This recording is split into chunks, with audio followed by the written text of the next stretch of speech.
כן, בבקשה שלמה.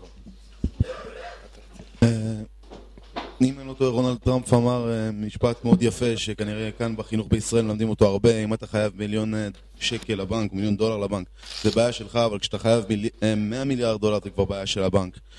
כנראה שיש בעיה במה שמחנכים את האנשים פה במדינת ישראל כבר 2 עשורים ואפילו יותר מ2 עשורים, אפשר אפילו להגיד 3 עשורים.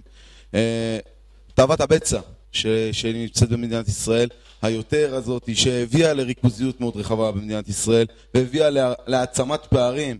יש אנשים פה שדיברו על מעמד ביניים, סתם פתיחת מחקר כזה או אחר.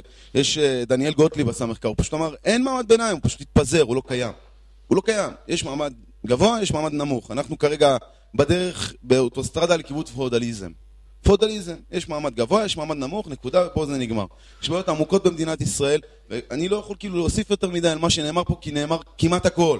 אני לא אדבר פה על תחבורה ציבורית שלא קיימת, על זה שאומרים לכו לפריפריה, כאילו יופי, יש שם מקומות תעסוקה גדולים, אין. או תחבורה ציבורית נועדה כלהגיע לפריפריה הזאת, גם אין, היא לא קיימת.